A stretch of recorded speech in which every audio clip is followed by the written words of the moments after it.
and this was my third attempt at UPSC. In my previous two attempts, I could not even clear the preliminary round. For me, मेरे पास कोई mentorship का source नहीं था. There was no one in my family or my friend circle जिनसे मैं basic guidance भी ले सकती थी regarding the syllabus, exam pattern. तो सब कुछ जाकर coaching से ही पता चला. आप घर के comfort में रह के preparation करेंगे तो I think that's more beneficial. At least in my case it was. Sir, NCERTs में कहूंगी जैसे coaching वाली again step 1 है आपका. वो स्टेप 1 के बिना आप सेकंड स्टेप नहीं ले सकते, थर्ड स्टेप नहीं ले सकते. So it is the foundation, it is the basis of the preparation. मतलब in all of these 3 years मुझे नहीं लगता कि आउट ऑफ 100 से तो बहुत ज्यादा टेस्ट सॉल्व हो गए होंगे एंड 100 क्वेश्चंस ईच. तो इतने क्वेश्चंस में से कभी एक भी क्वेश्चन रिपीट नहीं हुआ यूपीएससी में. Mostly I did not rely on any coaching, any mock test papers before the actual mains जो मुझे लिखना था. उससे पहले तक सिर्फ और सिर्फ प्रीवियस ईयर क्वेश्चंस और कुछ चेक बॉक्सेस जो टिक करके एक बहुत अच्छा सा भी लगता था कि अच्छा ये भी हो गया, ये भी हो गया. At the end of the day you can have a good sleep अगर आपने सारे टारगेट्स अपने अचीव किए हैं.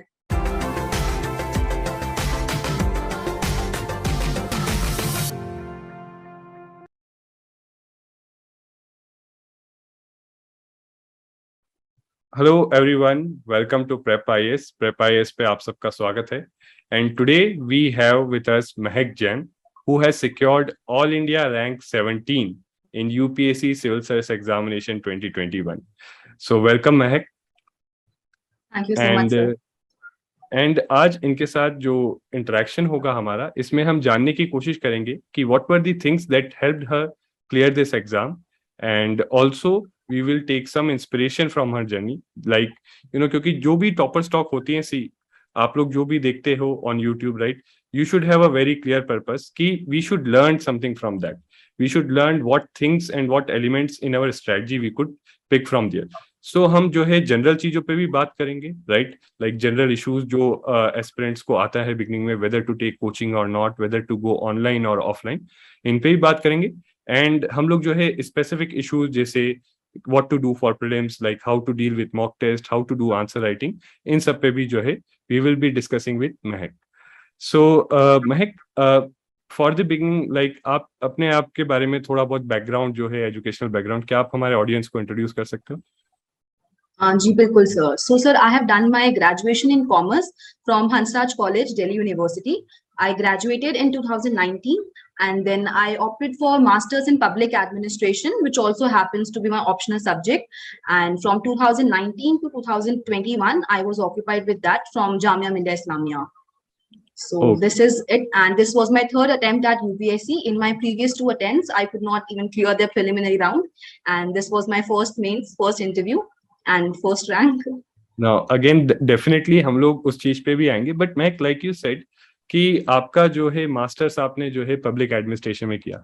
सो at what point of time आपने सोचा कि मेरे को सिविल सर्विस एग्जाम के लिए अपियर करना है, and what was the thing जिसके थ्रू आपको ये आइडिया है कि that I have to make a career in civil services? So, sir, for me, it was more like a childhood dream. तो हमेशा से this was the only thing that I always wanted to do. इसीलिए मैंने अपनी graduation के साथ ही weekend batches में coaching start कर दी थी, because I was always sure that I wanted to appear for this examination and I wanted to appear as soon as possible. तो मैंने अपना first attempt right after my graduation, मुझे ध्यान है 15 days का gap था, my final semester exams and UPSC prelims 2019. तो I had started preparing तभी से, एंड समहाउ जो इंक्लिंग थी इनिशियल वो मेरी मदर के through, because it was her dream. She wanted to see me as an officer, but then I did my own research according to what is the job profile, मेरा temperament suit करेगा नहीं, if I really want to do this और not. And it was finally in my graduation that I decided I want to do this, and उसी दौरान मैंने अपनी preparation start की. So like the thing you mentioned about coaching, right? So जब आपने भी सोचा होगा, so एक डाउट आता है एस्पिरेंट्स के माइंड में कि वेदर कोचिंग इज रिक्वायर्ड और नॉट, क्या कंप्लीटली सेल्फ स्टडी करे या पार्शियल. सो आपका जो व्यू क्या है जब आपने कोचिंग लेके जैसे आपने एग्जाम दिया है, सो आपका क्या व्यू है कि to what extent coaching is actually helpful in clearing this exam? Sir, अगर हम एक्सटेंड की बात करेंगे तो let's say if the journey includes 100 steps, तो coaching is just one step. वो सिर्फ फर्स्ट स्टेप है आपका. अल्टीमेटली इट्स अ जर्नी जो 99 स्टेप्स हैं वो आपकी सेल्फ स्टडी और आपकी खुद की अंडरस्टैंडिंग जो आप डेवलप करेंगे, it is entirely based on that. For me, मेरे पास कोई मेंटरशिप का सोर्स नहीं था, there was no one in my family और माय फ्रेंड सर्कल जिनसे मैं बेसिक गाइडेंस भी ले सकती थी regarding the syllabus, exam pattern. तो सब कुछ जाकर कोचिंग से ही पता चला। मतलब ऑब्वियसली थोड़ा बहुत रिसर्च अपने आप से यूट्यूब से टॉपर स्टॉक देख के सुना था, किया था, बट वो डायरेक्शन जो प्रोपेल करने के लिए, सो आई थॉट कि बेसिक फाउंडेशन बिल्ड करने के लिए इट हेल्प्स। बट वो अगेन सिर्फ स्टेप 1 है, उसके बाद देयर इज दी, मतलब जो एक्चुअल जर्नी होती है, it starts after your coaching. क्योंकि वो सिर्फ इंट्रोड्यूस कराते हैं, वो सरफेस लेवल होता है, एंड उसके बाद आपको you have to dive deeper and deeper to actually uncover the truths of UPSC preparation. Definitely. And second thing is, जैसा आपने कहा आपने 2019 में ही स्टार्ट किया। नाउ ऑब्वियसली एक चीज जो कई लोग जो प्रिपेयर करते हैं ऑल ओवर द इंडिया, हर कोई सोचता है कि do they really need to come to Delhi to prepare for UPSC? Is it like that compulsory, और या कहीं से भी जो है जहाँ पे भी वो रिमोट टाउन में है वहां से भी प्रिपेयर कर सकते हैं? सर आई थिंक जैसे कि हमने इसका आंसर मैं पिछले आंसर से कैरी फॉरवर्ड करूंगी, वी ऑलरेडी नो कि ये सिर्फ फर्स्ट स्टेप है, द बेसिक स्टेप है। तो मुझे नहीं लगता कि दिल्ली आना बिल्कुल भी जरूरी है इस प्रिपरेशन के लिए। And specially after COVID, after pandemic, if we see तो ऑनलाइन एजुकेशन एडटेक का बहुत बड़ा बूम है एंड बहुत हेल्पफुल है।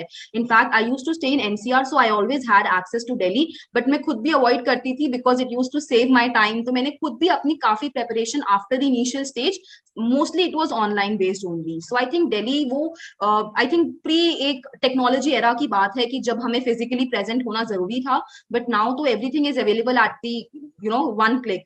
तो आई थिंक कि इंटरनेट की वजह से एंड टेक्नोलॉजी की वजह से इट्स वेरी मच अवॉइडेबल। आप घर के कंफर्ट में रह के प्रेपरेशन करेंगे तो I think that's more beneficial, at least in my case it was. Definitely, definitely. And महक, एक और चीज जैसे मैं आपसे पूछना चाहूंगा, जैसे आपने ऑनलाइन का बात की, सो इन योर प्रिपरेशन अगर मैं आपको बोलूं कि अगर आप क्वांटिफाई करें तो कितना परसेंटेज आप ऑनलाइन सोर्सेज पे रिलाई की थी, और किस टाइप की ऑनलाइन सोर्सेज पे आपने जो है रिलाई किया था?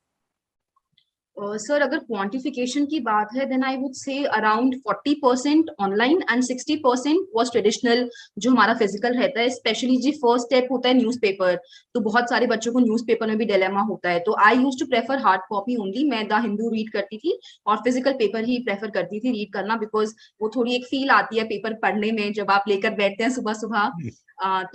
उसके अलावा सर आई वुड से कि वीडियोस काफी हेल्पफुल रहते थे, स्पेशली प्रीलिम्स प्रिपरेशन में। When you don't feel like studying, तो कोई भी आपने प्लेलिस्ट स्टार्ट कर ली, आप सुन रहे हो, आपको रिवाइज करने में बेटर हो जाता है। मैप्स हैं तो रिटेंशन बेटर है, आप देख सकते हो, एक्सपीरियंस कर सकते हो। एनिमेटेड वीडियोस भी काफी मिल जाती हैं हिस्ट्री के लिए, जैसे स्पेशली वो बैटल्स वगैरह सीन याद करना आसान होता है। तो videos was one part. Then current affairs, तो I would say mostly it was online preparation only, because बहुत सारे हमारे पास रिसोर्सेज अवेलेबल रहते हैं। तो करंट अफेयर्स काफी तक, बट जो स्टैटिक पार्ट है and the core foundation of जो प्रिपरेशन है based on the syllabus topics, वो सब ट्रेडिशनल बुक्स जो हमारी यूजुअल बुक लिस्ट रहती है उसी से इंस्पायर था। तो that was mostly offline preparation. Now like one thing you said कि आपने भी टॉपर स्टॉक देखी, राइट? सो जी I sir. Would like to ask you, like maybe some topper जिसकी टॉक से आपको कुछ really something, you got something that actually you know आपने इम्प्लीमेंट किया एंड यू फाउंड इट कि इट वर्क फॉर यू। तो ऐसी कोई टॉपर स्टॉक, some topper if you would suggest कि जिसकी टॉक आपने देखी और उनसे कुछ चीज आपको मिली, right, something for your strategy? Sir I remember Anudeep sir की टॉक थी, तो it was motivational, it was inspirational and obviously some practical tips, जो बहुत सारे नुआंसेस होते हैं प्रिपरेशन के in terms of specially answer writing. Sir का बहुत अच्छा कमांड था उस पर, तो that was really helpful. And then I also remember a talk by Ashima Mittal ma'am, if I am not wrong. तो उन्होंने भी काफी ज्यादा जीएस डायग्राम्स एंड कैसे हम आंसर्स को एनरिच कर सकते हैं, there was specifically one talk on that. तो that also I found very useful, because उसमें कुछ बहुत ही प्रैक्टिकल इम्प्लीमेंटेबल स्टेप्स मिल जाते हैं, not just the broad contours of the preparation. So these two are something that I remember I as of think now. One point जो आपने काफी रेलेवेंट कहा है कि प्रैक्टिकल इम्प्लीमेंटेबल स्टेप्स। जी so for everyone I would suggest कि आप लोग जितनी भी टॉपर स्टॉक देखें, see apart from motivation, try to find the practical implementable steps that will definitely help you in your preparation. So next thing, जैसा motivation की बात करें, एंड एज यू टोल्ड कि आपने स्टार्टिंग के 2 प्रीलिम्स दिए और दोनों प्रीलिम्स ही नहीं निकले, so no doubt it might be quite demotivating, right? तो how did you you know maintain your motivation for third attempt, right? कि कैसे आपने जो है कैरी ऑन किया उसको मोटिवेशन को? So for me, this was, as I mentioned earlier, this was my childhood dream, and not just my dream, it was my family's dream. तो जब इतनी सारी expectations एक चीज पे pinned होती है, तो you cannot afford to really give up. तो I knew it was difficult, but then I also had some delusional confidence in my abilities that if not today, maybe tomorrow. आज नहीं हुआ, कल होगा, कभी ना कभी होगा.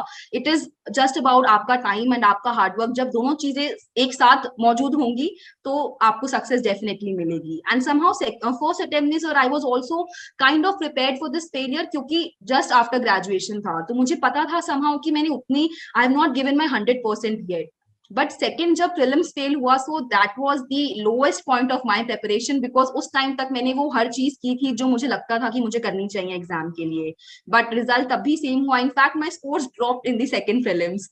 तो वो काफी एक स्टेट ऑफ शॉक भी था, एंड demotivated भी फील हुआ. But then I started channelizing my energy towards mains. So मुझे लगा कि जब भी मुझे प्रीलिम्स क्रैक करने का भ्रम ज्ञान आ जाएगा, and I will be able to finally crack it, तो I don't want to falter on the next stage. So I was mains ready before I appeared for my next prelims. So that is something I worked upon. I think so that is one thing everybody should keep in mind कि सी ये exam काफी uncertain है. Luck is there, luck factor is there, but if you are prepared, so the day your luck works, you are going to sail through like Mehak, directly to rank 17, right? And Mehak, अब अगर हम बात करें like going into specifics, so आपने कहा कि like आपके 2 prelims fail है. First you did not put in much effort, so it is understandable. But second prelims में did you look back कि क्या reasons थे, क्यों, why you failed in it? जी सर. सो सर, प्रीलिम्स का preparation, what I have come to understand of it is 40% it's knowledge based, and बाकी का 50% is skill based. 10% जो ऐसी चीज होती है वो इम्पॉसिबल वाला, आई डोंट प्रेफर कि हम पूरा 100% प्रिपेयर करके जाएंगे, because it's not practically possible also. And UPSC always has this habit of surprising you and giving you shocks intermittently. तो उस चीज के लिए वो 10% का बफर मैं हमेशा रखकर चलती थी. सो फर्स्ट अटेम्प्ट में I could not read a lot of basic books as well. जैसे एंशिएंट मिडीवल मैंने स्किप कर दिया था. For environment I only relied on the current affairs and not any standard book, जो बेसिक स्टैटिक पोर्शन होता है. तो somehow मुझे लगा कि मेरे नॉलेज गैप ही है, अभी तो नॉलेज ही मैंने पूरी गैदर नहीं की है. And I scored 93 marks that year, and the cut off was 98. तो मुझे ऐसा लगा इट्स जस्ट 2-3 क्वेश्चंस, और अगर मैं ये सब्जेक्ट्स भी पूरे करके चली जाती एग्जाम में, तो भी I would have been able to crack it. तो समहाउ मैंने उस टाइम पे ये सोचकर मैं बैठ गई कि सिर्फ नॉलेज डेफिशिएंसी है, और मैं इस नॉलेज गैप को फुलफिल करूंगी तो मेरा प्रीलिम्स हो जाएगा. सो नेक्स्ट ईयर मैंने और एक्स्ट्रा रिसोर्सेज उठाए, 1-2 बुक्स और ऐड कर लिया. I had full year, in fact 3-4 months और कोविड की वजह से एक्स्ट्रा. तो पूरी एनर्जी, पूरी जो मतलब सारा अपना रिसोर्सेज, टाइम, सब कुछ एक्सपैंड करने में लगा दिया नॉलेज बेस को. But it was only in my second attempt that I realise कि आप जितनी भी बुक्स पढ़ लो, जितना भी कर लोगे नॉलेज के बेसिस पे, अल्टीमेटली इट्स 40 क्वेश्चंस +-2. अगर आप बहुत ज्यादा पढ़ा है तो 42-43 तक चले जाओगे, कम है तो 36-37 questions you will be able to solve by knowledge. तो ये सेकंड अटेम्प्ट में जाके रियलाइज हुआ कि नॉलेज से सिर्फ तो नहीं होने वाला. Then I started working on my skill set कि जो 50 क्वेश्चंस मुझे और अटेम्प्ट करने हैं एग्जाम में, without having the exact answers, हम कैसे आंसर्स पे अराइव करेंगे. That was something I started working on. फिर सेकंड अटेम्प्ट ऑनवर्ड्स वो जर्नी एक नई स्टार्ट हुई, जहां पे नॉलेज बेस तब काफी हद तक कंसोलिडेट हो गया था. And then I started working on elimination techniques and all of that to actually attempt around 90+ questions.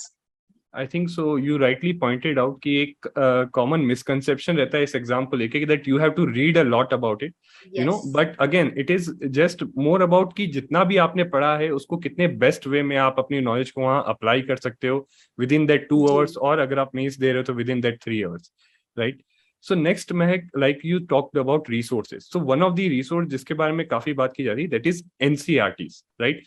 So Mehak, first thing would be ki how important you feel NCERTs are in general for UPSC preparation, and how did you integrate NCERTs in your preparation? कि आपने कैसे जो है NCERTs को पढ़ा था अपनी preparation में? सर एनसीईआरटीज में कहूंगी जैसे कोचिंग वाली, अगेन स्टेप 1 है आपका वो स्टेप 1 के बिना आप सेकंड स्टेप नहीं ले सकते, थर्ड स्टेप नहीं ले सकते. So it is the foundation, it is the basis of the preparation. तो आपको वो स्टेप लेना है, बट अगेन वो बहुत ही प्रिलिमिनरी स्टेज है. उसके अगेन आपको उसको कॉम्प्लीमेंट करना पड़ेगा with standard books, with reference material and other books. तो NCERT specially for 2-3 subjects I think ये बहुत इंपॉर्टेंट है. And for subjects like geography, हम 11th एंड 12th की एनसीईआरटी पढ़ते हैं, एंड दैट सफाइसेस. उसके लिए आपको और कोई एडिशनल रिसोर्सेज एज सच चाहिए ही नहीं होते हैं. तो आई थिंक ज्योग्राफी की NCERTs are very important. And secondly I would say history, क्योंकि हिस्ट्री में इट्स ऑल फैक्ट्स. अगर कोई फैक्ट एनसीईआरटी की बुक में है तो it becomes our moral responsibility to know that. तो आई थिंक कि हिस्ट्री की एनसीईआरटीज तो आई रिमेंबर 6th ऑनवर्ड्स, 6 से 12 तक वर्ल्ड हिस्ट्री के अलावा मैंने सभी एनसीईआरटीज पढ़ी थी. एंड मेरा एनसीईआरटी पढ़ने का एक थंब रूल था that I will only read the NCERTs once. By reading it once I mean कि मैं उसमें से 2-3 पन्नों की अपने पेजेस नोट्स बना लेती थी जो भी मुझे एसेंशियल फैक्ट्स लगते थे. So I never had to revisit them. मैंने उसी में से कुछ अपना फैक्ट्स कलेक्ट कर लिए. Either I used to revise those 2-3 pages only, या फिर मैं उन्हीं को अपने स्टैंडर्ड बुक में इंटीग्रेट कर लेती थी. कोई 1857 रिवोल्ट के बारे में अगर मुझे फैक्ट एक्स्ट्रा पता चलता है तो मैं स्पेक्ट्रम में जाके साइड में उसको नोट कर लूंगी, and I will only be revising one source at the end. तो एनसीईआरटी के संग मेरा ये रीड ओनली वंस प्रिंसिपल चलता था. एंड पॉलिटिकली आई थिंक हम अवॉइड कर सकते हैं, but there is this book 11th class की, आई थिंक पॉलिटिकल साइंस की एक बुक है, where in they have discussed concepts like state, secularism. आजकल Yes. बहुत एब्स्ट्रैक्ट कॉन्सेप्ट्स पे भी यूपीएससी Yes. क्वेश्चन पूछ रही है प्रीलिम्स में. सो आई थिंक वो भी एडवाइजेबल है if we can read that particular NCERT. Otherwise geography and history, these 2 subjects I think are more beneficial if we read NCERTs. So I think this is a good rule that others who are preparing can also follow, that read only once and making notes. So next thing जो हम jump करेंगे वो notes को लेके ही है, because this is also a very debatable issue even among toppers when we interact. Some say that I have made notes, some say I haven't made notes, some say I have made partially notes. तो आपका क्या note making का approach था? Firstly, आप किन चीजों के आपने notes बनाए, किन के नहीं बनाए? And secondly, when you made notes, what was your approach of making the notes? So I am a full through notes making person. मुझे नोट्स मेकिंग इतना एक ब्यूटीफुल एक्सरसाइज लगती थी because it help me to consolidate my thoughts. मैं जो सोच रही हूँ समराइज करके उसको साथ साथ डायग्राम्स ऐड कर लेती थी, कोड्स, डेटा, फैक्ट्स जो भी था.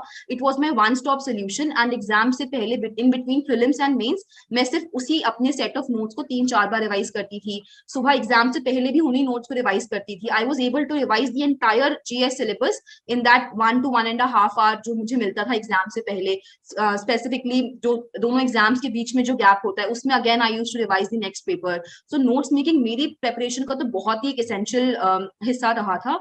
एंड क्या चीज के नोट्स बनाने हैं इसमें आई वुड से कि मेरा जो फंडामेंटल रहता था प्रिंसिपल की जो चीजें मैं भूल जाती हूँ या फिर जो चीजें बहुत फैक्चुअल हैं विच नीड्स कॉन्स्टेंट रिविजन्स, जो बहुत बिकॉज 2-3 years ऑफ प्रेपरेशन में आपको जो बेसिक चीजें होती हैं, if I can give the example कि गांधीयन रेवोल्यूशन का या फिर गांधीयन फेज का हमें सिग्निफिकेंस डिस्कस करना है मॉडर्न हिस्ट्री में, तो हमने इतना कुछ पढ़ा है, मैं उसको टाइमलाइन वाइज अपने आप एड्रेस कर सकती हूँ. I have that confidence, so I will not write it down on paper. But उसके against COP 26 conference of parties 26 के अगर कोई क्वेश्चन आता है तो वो उसमें बहुत फैक्चुअल चीजें होती हैं, क्या इनिशिएटिव किसी ने लिया, इंडिया का क्या स्टैंड था. तो इन टॉपिक्स के मैं नोट्स बना लेती थी. तो स्टैटिक में भी और इसी के संग मैं इंटीग्रेट करती थी, कुछ भी डायग्राम्स मुझे बनाने हैं, कुछ कोड्स मुझे यूज करने हैं, तो वो सभी मैं उन्हीं के साथ नोट्स के संग एक ही जगह पे इंटीग्रेट करती थी. Okay, so in this case कई बार एस्पिरेंट्स हमसे पूछते हैं कि लक्ष्मीकांत के या स्पेक्ट्रम के नोट्स बनाना जरूरी है. So what is your take on that, कि आपने बनाए थे या you feel that they are sufficient themselves? Sir I think around 10 to 12 times तो कम से कम ये बेसिक मिनिमम बुक्स रीड करी होंगी. So a lot of information gets stored in your brain automatically. हर subsequent revision के संग आपको कुछ ना कुछ additional facts याद होते रहते हैं.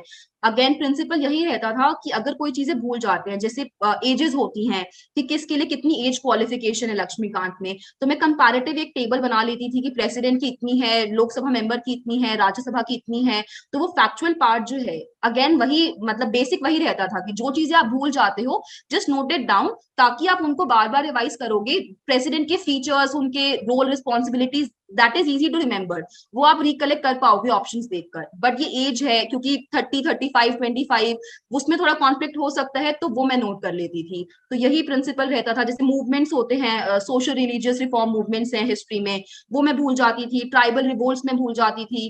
तो जो मैं भूल जाती थी वो मैं नोट कर लेती थी, ताकि मैं उनको बार बार पढ़ सकूं। But So I as think such topic wise हर चीज के नोट्स नहीं बनाए इन दोनों बुक्स के। so I think again a single rule for everybody who is listening that जो चीजें आप भूल जाते हो, try to make ji notes of that so that you can revise it easily. And next thing, Mehak, I would like to discuss कि आपने current affairs को कैसे deal किया? Like you said, you read the Hindu newspaper. So आप daily basis पे continuously the Hindu पढ़ते थे? Okay. Sir हाँ, And डेली बेसिस पे एंड मंथली बेसिस पे एंड ईयरली बेसिस पे। तो मेरी करंट अफेयर्स की 3 फोल्ड स्ट्रैटेजी थी। डेली मैं न्यूज़पेपर पढ़ती थी। ऑब्वियसली कुछ एक्सेप्शंस होते थे, कई बार कहीं गए हैं मिस हो गया, नहीं मन किया मिस हो गया। तो इनिशियली मैं बहुत ज्यादा मतलब इस बारे में वरिड हो जाती थी कि न्यूज़पेपर मिस हो गया तो अगले दिन पढ़ रही हूँ या कलेक्ट करके रख रही हूँ उनको कि पढ़ूंगी। देन लेटर आई रियलाइज कि उससे इतना कोई फर्क पड़ता नहीं है अगर आपने 1-2 दिन का मिस भी कर दिया। तो लास्ट में मिस हो जाता था तो फिर मैं मतलब उसको स्किप कर देती थी। बट इनिशियली वो लगता था कि नहीं मिस नहीं होना चाहिए, तो वो चीज रहती थी। तो डेली न्यूज़पेपर रीड करती थी सर मैं, द हिंदू। उसमें से कोई नोट्स मेकिंग नहीं, कुछ भी नहीं, सिर्फ अंडरस्टैंडिंग डेवलप करनी है आपको एंड इश्यूज को ध्यान रखना है। बिकॉज जब आप मंथली मैगजीन पढ़ेंगे या ईयरली पढ़ेंगे तो आपके दिमाग में ऑलरेडी कुछ बैकग्राउंड होगा based on the insights you have developed over time from reading the newspaper. तो वही एजेंडा रहता था। उसके अलावा एथिक्स के कुछ एग्जाम्पल या फिर एडिटोरियल से कुछ एनेक्डोट्स या कुछ रेफरेंसेस में अगर ऐसे के लिए कलेक्ट कर सकती हूँ, तो ये 2 मेरे एजेंडा रहते थे न्यूज़पेपर रीडिंग के लिए। बाकी सब चीजें ब्रॉडली आप सोचने समझने की सिर्फ कोशिश करते थे। Then comes monthly magazine. फिर at the end of the month 2-3 दिन में 2-3 आवर के स्लॉट देकर मैं उनको क्विकली रिवाइज कर लेती थी monthly magazine. And then yearly sir, right before prelims, जो कोई दूसरे इंस्टीट्यूट का मटेरियल लेकर उसको कॉम्प्लीमेंट करने के लिए, if I tend to miss some topic, तो फिर वो वहां से कवर हो जाता था। बिकॉज उसमें पिन पॉइंटेड फैक्ट्स रहते हैं स्पेसिफिकली प्रीलिम्स प्रिपरेशन के पॉइंट ऑफ व्यू से, तो it becomes easy to revise also and सारे फैक्ट्स कवर हो जाते हैं। अगेन जैसे स्पीशीज है तो you get to know all the species at one place, तो वो एक कंपाइलेशन हेल्प करता है उस सेंस में। सिमिलरली मेंस के लिए भी मेंस से पहले एक कंपाइलेशन रेफर कर लिया and that is enough. okay, so I think this is something most of you can implement is the threefold strategy. Like daily basis, you do the newspaper, then do the monthly magazines, and then do the compilations. Normally, we see what happens is aspirants tend to miss out on the monthly compilations, and they Yes. directly tend to do that. So that is something, you know, it is something that will put you in a tough spot in prelims, right? Sir वो last में information overload हो जाता है। इतनी सारी चीजें आप एक साथ नहीं, मंथली से आपको वेगली कुछ ना कुछ तो याद रह ही जाता है। तो वो न्यूरॉन्स बिल्ड होते रहते हैं ओवर टाइम, तो सबकॉन्शियस मेमोरी में चला जाता है। Then it helps you recollect, remember. तो I think monthly is an important step, वो स्किप नहीं करना चाहिए। Now, the next aspect, like हम अगर prelims की बात करें, is the mock test, right? So mock test, like you said, building a skill is important, and for a skill you need to give mock test. So Mehak, like what was your approach to mock test? आपने कब से शुरू कर दिया था mock test देना? Like some say कि just आप जो है 3-4 महीने पहले से 2 prelims के, कुछ लोग कहते हैं कि नहीं आप starting से दे दो. So since when you started, you know, giving mock test, and obviously आपने उसमें आपकी approach क्या रहती थी? How did you evaluate them and how did you improve upon your scores? तो सर मैं अराउंड 4 to 5 months पहले स्टार्ट करती थी मॉक टेस्ट देना। And I use to give 1 full test series, जिसमें सेक्शनल टेस्ट भी होते थे एंड फुल लेंथ टेस्ट भी होते थे। तो अराउंड 30 to 35 टेस्ट एक टेस्ट सीरीज के आप दे सकते हैं। I use to complement that with a lot of full length test from other institute, क्योंकि अगर आप देखेंगे तो हर इंस्टीट्यूट का कुछ फैक्ट्स रॉन्ग करने का एक पर्टिकुलर पैटर्न होता है। जब आप उनके 30 से 35 टेस्ट सॉल्व कर लेते हैं तो वो आप क्रैक कर लेते हैं कि ये चीज गलत होगी। तो वो यूपीएससी के संग इतना आप भरोसा नहीं कर सकते कि वो चीज वहां भी रेप्लिकेट कर पाएंगे आप। इसीलिए मैं थोड़ा फ्लेवर ऐड करने के लिए डिफरेंट डिफरेंट इंस्टीट्यूट के ट्राई करती थी। And I made it a rule कि ओपन मॉक जब भी किसी इंस्टीट्यूट का होता था, बिकॉज उसमें रैंकिंग आती है and they give you that analysis पूरा आपका कि आपके स्ट्रेंथ एरियाज क्या हैं क्या नहीं है। तो मैं अगर वो 6-7 पहले महीने भी कुछ भी टेस्ट मिलता था मुझे, ओपन टेस्ट किसी भी इंस्टीट्यूट का हो, मैं सब दे देती थी उनको online he. So this was about the stress number of tests. It would come to around I guess 50, 30 plus 20 variable हो जाते थे, प्लस माइनस 4-5 टेस्ट। तो ये नंबर ऑफ टेस्ट हो गया। एंड एनालिसिस सर पहले मैं बहुत टाइम स्पेंड करती थी, क्योंकि उसमें से आप बहुत सारे एडिशनल पॉइंट्स लेते हो। आई यूज टू रीड उनका जो साइनॉप्सिस होता था, मॉडल आंसर्स हैं, जो करेक्टेड एक्सप्लेनेशन होती थी, I use to make notes also out of it. But over time मुझे रियलाइज हुआ कि ये थोड़ी फ्यूटाइल एक्सरसाइज है, बिकॉज कॉस्ट बेनिफिट रेशियो इसका अच्छा नहीं है। यू नेवर नो कि वो एक ऑब्सक्योर सा टॉपिक है जो किसी टेस्ट सीरीज में है, यूपीएससी में वो आएगा। मतलब in all of these 3 years मुझे नहीं लगता कि आउट ऑफ 100 से तो बहुत ज्यादा टेस्ट सॉल्व हो गए होंगे, एंड 100 क्वेश्चंस ईच, तो इतने क्वेश्चंस में से कभी एक भी क्वेश्चन रिपीट नहीं हुआ यूपीएससी में। तो मुझे लगा कि इस एक्सरसाइज का इतना बेनिफिट मुझे नहीं हो रहा, तो आई स्टॉप्ड इट। तो लास्ट में मैं बस ये देखती थी कि मैं कैसे स्टेटमेंट को ठीक कर सकती थी, मतलब the answer part of it. अगर कोई स्टेटमेंट रॉन्ग है और मैंने उसको सही कंसिडर किया, तो आई यूज टू कॉन्सेंट्रेट कि इसमें ऐसी क्या चीज थी जो मुझे क्लिक करनी चाहिए थी कि ये चीज गलत हो सकती है। तो लास्ट अटेम्प्ट में I was only working on that skill कि नहीं आता फिर भी आप इसको कैसे, क्या गेस वर्क यूज कर सकते थे, कैसे सही कर सकते थे। तो I use to rely less on the explanation and everything, and more on the questions itself, कि मैं क्वेश्चन को कैसे सही गलत कर सकती थी, आइडेंटिफाई कर सकती थी। So talking about prelims test taking strategy, जैसे आपने बताया कि लॉजिकल गेसिंग, तो आपका क्या स्ट्रेटजी रहता था कि प्रीलिम्स के टेस्ट देने के लिए? लाइक आपने क्या स्ट्रेटजी बनाया था अपने लिए जो आप वहाँ पे जो है इम्प्लीमेंट करेंगे प्रीलिम्स एग्जाम में?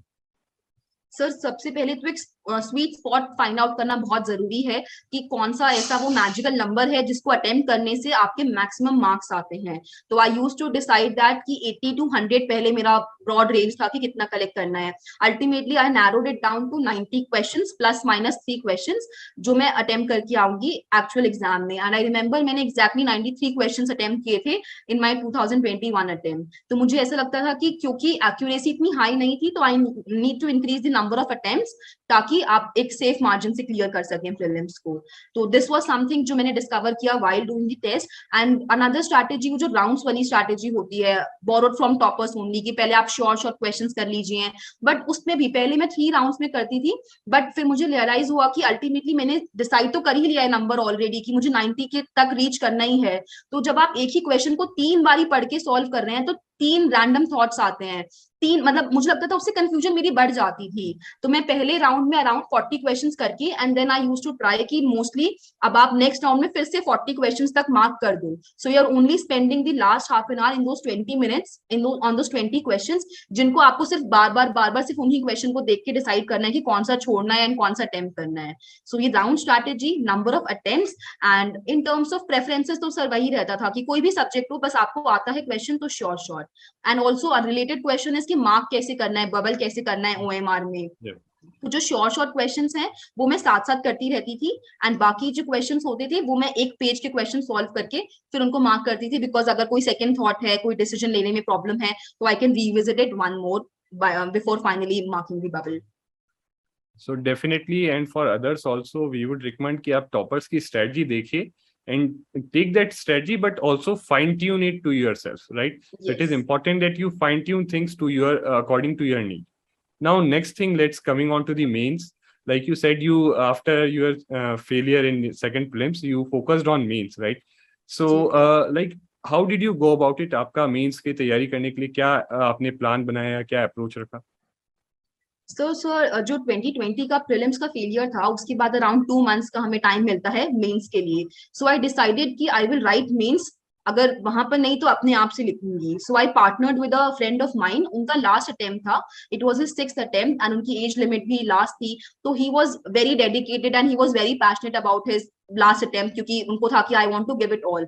सो समहाउ उनके टारगेट से मैं अपने टारगेट्स मैच करने की कोशिश करती थी, एंड हम लोग साथ में डिस्कस करते थे, या फिर उनके संग basically I was preparing my self जैसे मेरा भी लास्ट अटेम्प्ट हो और मुझे भी एग्जाम देना है। तो क्वेश्चन पेपर भी मुझे ध्यान है कि उस मेरा almost consolidation of material, notes making, ये सब एक्सरसाइज मैंने उस दौरान 2 महीने में कर ली थी। And I also use to write test intermittently, थोड़ा बहुत अपने आप को टेस्ट करने के लिए, जैसे वो प्रैक्टिस करते थे बेसिकली आई ऑल्सो ट्राई कि मैं भी उनको एम्यूलेट कर सकूं। एंड देन फाइनली जो मेंस हुए थे, आई गेस 16 जनवरी में ही थे लास्ट ईयर भी, उनके टाइम पर भी, if I am not wrong. तो फिर मैंने उसके बाद मेंस के एग्जाम भी अपने आप एम्यूलेट करके कि कितना 2 महीने की मेहनत में कितना आप कर पा रहे हो। तो आई रियलाइज कि टाइम की इशू है। I use to complete only 18 questions और so in the final exam. तो मुझे वो चीज पता चली कि मुझे I have to work on time management in exam, या फिर जो क्वेश्चन नहीं आता तो उसमें ब्लैंक हो जाते हैं कंप्लीटली। तो how do you recoup yourself, and उसमें आप फिर कैसे रिलेट करके एग्जिस्टिंग नॉलेज बेस को यूज करके आंसर कर सकते हैं।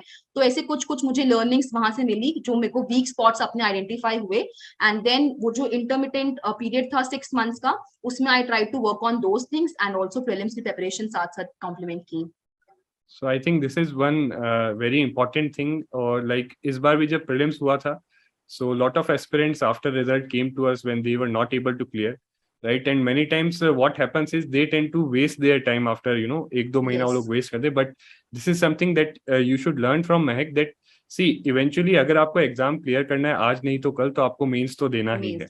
So it is better whatever happens, always try to keep you know, moving ahead. And जैसा महक ने किया, सी अगर नहीं भी हो पाया, even right now if you are listening, so आप लोग जो है कोशिश करें और पूरा फोकस अपना ये रखें कि पहले हम मेंस को अब तैयार कर लें till December. You have time till दिसंबर. इसके बाद अगले साल मई में एग्जाम होगा, तो इन दी next 5 months you could focus on prelims. Now Mehak, coming on to one more thing, like you said that you had a friend with whom you prepared. So एक और चीज रहती है regarding peer group in UPSC preparation. Now obviously there are again you know, opinions on both sides. Some prefer to, you know, go for it alone. Some say that with peer group it is better. So what is your take on that, that how much useful is a peer group and how one can make a useful peer group? Sir मुझे लगता है it is very helpful because almost during my entire preparation में किसी ना किसी group के संग touch में रहती थी. Firstly it helps to set targets. तो हम लोग पहले एक वीकली प्लान या मंथली प्लान डिसाइड कर लेते थे, इतने टाइम में हमें ये सब्जेक्ट कवर करना है, ये टेस्ट देना है. सबसे बड़ी चीज जो मुझे लगता है इसका एडवांटेज है accountability. When you see, because I as a person, मैं बचपन से बहुत कॉम्पिटिटिव थी. So if somebody else has done his work और मैंने नहीं किया, तो जब तक मैं खत्म नहीं करूंगी, it use to keep pricking me कि अरे यू आर सो लेट, उन्होंने कर लिया, you have not done it, you have not done it. तो मुझे इस चीज का बहुत फायदा हुआ क्योंकि किसी ने कर लिया है, तो आई इट यूज टू मतलब मुझे बहुत पुश मिलता था उस चीज से कि मैं भी अपने टारगेट्स टाइमली कंप्लीट कर सकूं.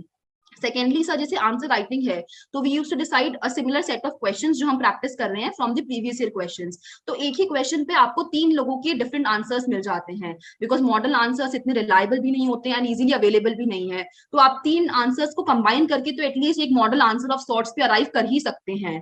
तो in that sense also it help me. Again फिर जैसे कुछ ट्रिक्स हैं, तो हम लोग यही कोशिश करते थे, प्रीलिम्स पेपर सॉल्व कर रहे हैं तो कोई क्वेश्चन अगर हमें लगता है कि नॉलेज से नहीं ट्रिक से ऐसे सॉल्व हो सकता था, तो we use to post it on our group कि ऐसे हम कर सकते हैं. तो उससे थोड़े और ब्रेनस्टॉर्मिंग के लिए आइडियाज मिल जाते थे कि कैसे अल्टीमेटली हम इम्प्लीमेंट कर सकते हैं. So in my case it was very helpful. Now like you talked about answer writing, so since when आपने कब से answer writing start किया और what was your approach? क्या आप daily basis पे answer writing करते थे या फिर did you rely only on mock test और जो है आप कुछ days के gap में answer writing करते थे? सर मैं ऑलमोस्ट डेली आंसर राइटिंग करती थी एंड मतलब it use to be around 2 to 3 questions every day. कभी कोई सब्जेक्ट पिक कर लिया, कभी कोई कर लिया. सो अराउंड 2019 के एंड से आई वुड से I started preparing my optional first, क्योंकि मुझे लगा था मेरा ऑप्शनल उतने अच्छे से प्रिपेयर्ड नहीं है. तो तब मैंने पहले ऑप्शनल के बेसिक्स अपने रिवाइज किए, नोट्स कंसोलिडेट किए and I started answer writing. फिर 3-4 महीने ऑप्शनल करने के बाद प्रीलिम्स की प्रिपरेशन का टाइम आ गया, तो I was more focused on the prelims part. फिर उसके बाद प्रीलिम्स फेलियर हो गया, तो फिर उसके बाद जीएस आंसर राइटिंग का नंबर आया. And mostly I did not rely on any coaching, any mock test papers before the actual mains जो मुझे लिखना था. उससे पहले तक सिर्फ और सिर्फ previous year questions, only previous year questions. मैंने कभी कोई डेली साइट जो होती है क्वेश्चंस डालते हैं, editorial page, this that, nothing at all, only previous year questions. I remember ethics के लिए मैंने 2013 से लेके 20 तक एक एवरी सिंगल क्वेश्चन, मुझे ध्यान भी है कि कौन सा क्वेश्चन किस ईयर में क्या क्वेश्चन यूपीएससी ने पूछा हुआ है. So I use to practice previous year questions very thoroughly. वहीं से मैं अपना कंटेंट भी बिल्ड करती थी. अगर मुझे लगता था कि कोई क्वेश्चन ऐसा है जो पूछा गया है और वो मेरे नोट्स में उसका आंसर नहीं है या फिर not able to answer it, तो मैं जाके थोड़ा गूगल सर्च से कॉम्प्लीमेंट करके उसको अपने नोट्स में ऐड कर लेती थी. And finally in between prelims and mains I joined a formal test series institute के साथ, और वहां पर मैंने अपनी कंटेम्प्रेरी टॉपिक्स ब्रश अप कर लिए. टाइम मैनेजमेंट हो गया, writing in that 3 hour slot जो चीज होती है, तो ये सब मैंने प्रीलिम्स के बाद किया. एंड उससे पहले तक previous year questions only. In fact, even I would recommend, see, previous year questions are literally gold mine for UPSC, right? Exactly. अगर आपको समझना है कि क्या चीज आती है. एकदम राइट वर्ड यूज किया है sir, gold mine. Gold mine describes it like nothing else can. Yeah, so we also recommend aspirants की वो लोग previous year question करें. because through that not only questions, in fact like आप ethics की बात करें तो questions repeat होते हैं, बिल्कुल and रिपीट होते हैं। plus you also get to know कि क्या actually क्या aspect UPSC का क्या perspective है, you get to know बिल्कुल। that. Now coming on to one more important aspect, Mehak, that is the time management and daily scheduling part. Like, तो एक तो जनरल क्वेश्चन होता है कि इसके लिए आप कितना घंटा डेली पढ़ते थे अगर ऑन एन एवरेज देखें, और ऑन एन एवरेज आपका डेली का रूटीन कैसे होता था, कितना टाइम आपका ऑप्शनल के लिए जाता था, कितना टाइम आपका जो है जीएस के लिए जाता था. So can you just highlight about your daily schedule? So, sir, around average number of hours, I would say around 8 hours.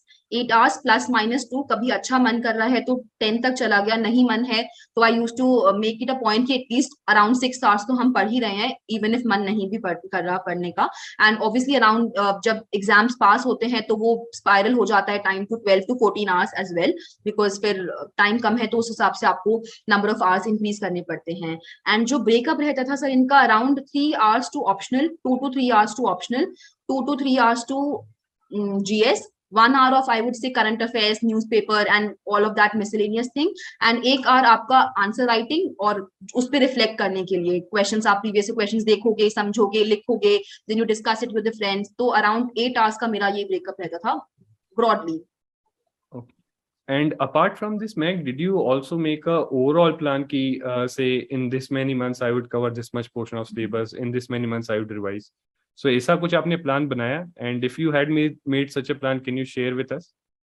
Sir planning करती मैं बहुत थी पहले अपने 2 अटेम्प्ट्स में, पर मुझे रियलाइज हुआ कि या तो मेरी प्लानिंग थोड़ी फॉल्टी है, एंड उससे ज्यादा फॉल्ट ये था कि मैं अपनी प्लानिंग पे स्टिक नहीं कर पाती थी. So in third attempt I let myself loose. जो मेरा मन करता था, जैसे मुझे लगता था, if I do not feel like reading history for week altogether, तो मैं नहीं पढ़ती थी. जो मुझे अच्छा लग रहा है, जिसमें मेरा मन लग रहा है, जो मुझे पढ़ के अच्छा लग रहा है, मैं सिर्फ वही पढ़ती थी. तो लास्ट अटेम्प्ट तक आई वुड से कि प्लानिंग में थोड़ा फोकस कम हो गया था. इट इज ऑल्सो बिकॉज आपने उस हद तक काफी चीजें कवर कर ली होती हैं. 2 years ऑफ प्रेपरेशन में आपने बेसिक्स अपने ऑलमोस्ट कंसोलिडेट कर लिए होते हैं हर एस्पेक्ट में. तो I think that also help. But बहुत कोई प्लानिंग में लास्ट टाइम तक स्टिक नहीं कर पाती थी, इसलिए I use to avoid making plans. No, but daily even targets रहता था मेरा. दिस इज वन थिंग, मैं सोने से पहले अपना नेक्स्ट डे का routine in terms of topics मुझे क्या कवर करने हैं, या फिर this is my target for the next day, ये मैं डेली करती थी ऑल 3 years. अपना रात को एक प्लान फिक्स कर लिया कि this is something that I want to do, so that सुबह उठ के सोचने में टाइम नहीं जाए. आई ऑलरेडी नो कि मुझे सबसे पहले उठ के, and I use to follow that philosophy of eat that frog. जो टास्क सबसे डिफिकल्ट है, सबसे कम पसंद वाला है, I use to finish it off in the morning. तो एक वो सेंस ऑफ रिलीफ, अचीवमेंट सब आ जाता था कि चलो ये हो गया, बाकी सब भी हो ही जाएगा धीरे धीरे. तो वो मैं सबसे पहले फिनिश करके then I use to move on to the easier parts, या जो मेरे को थोड़ा कंफर्टेबल लगता था.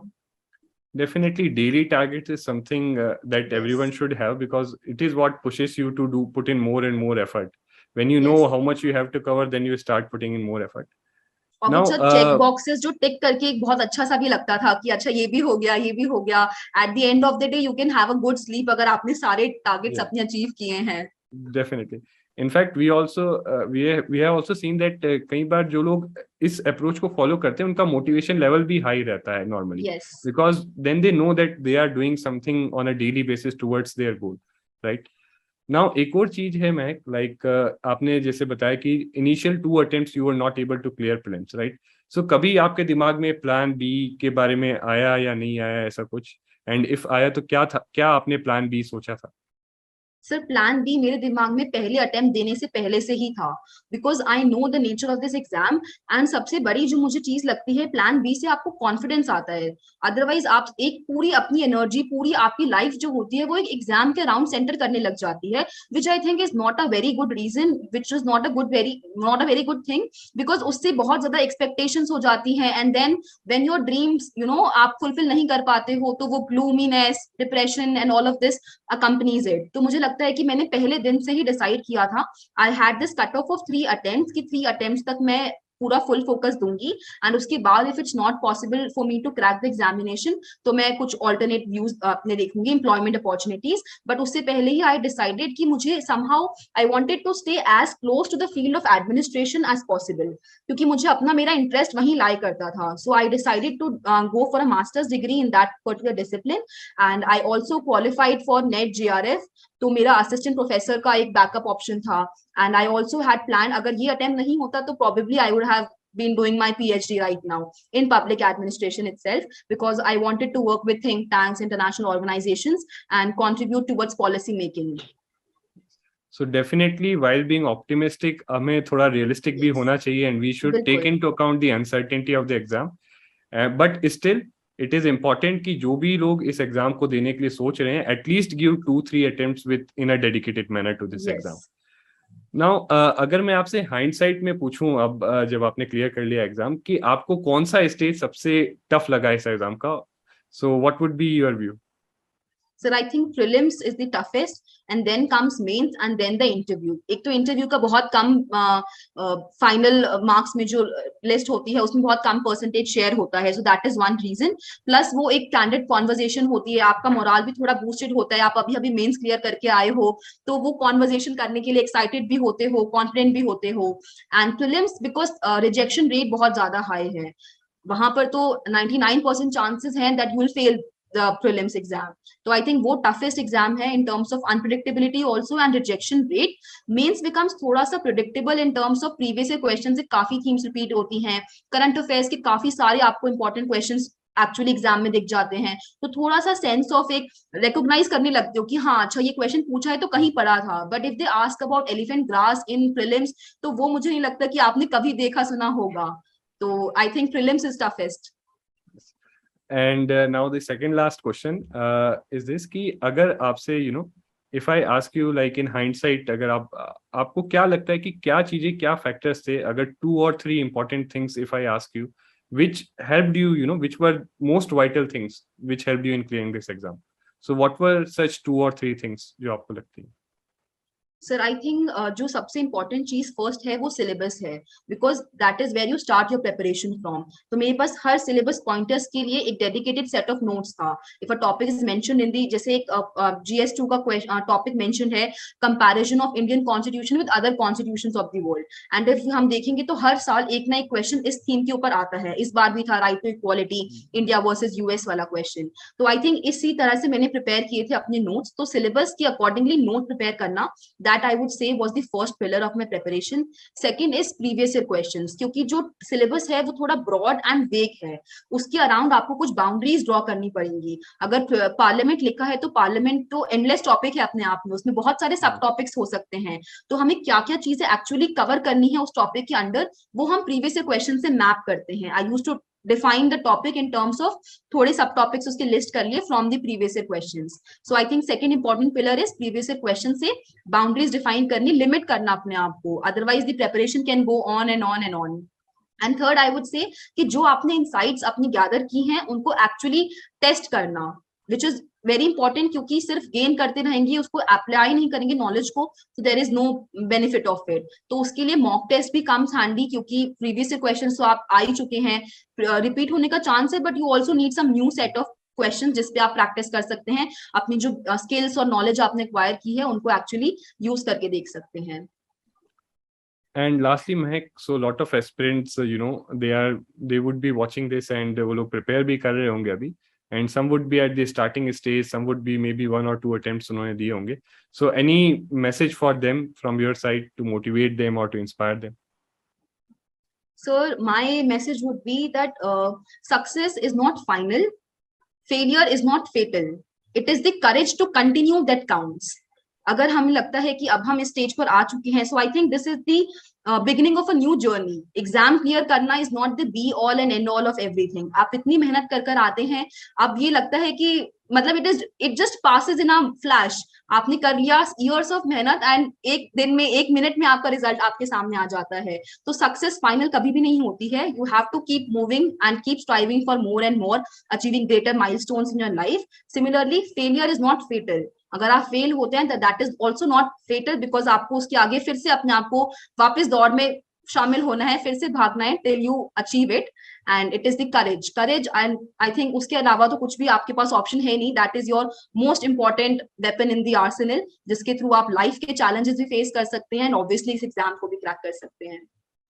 So thank you Mehak, and we definitely believe कि आपकी जो insights हैं preparation को लेके, definitely जो लोग watch कर रहे होंगे इस talk को, so they would be definitely getting something practical, implementable steps to implement in their preparation and definitely succeed in this exam.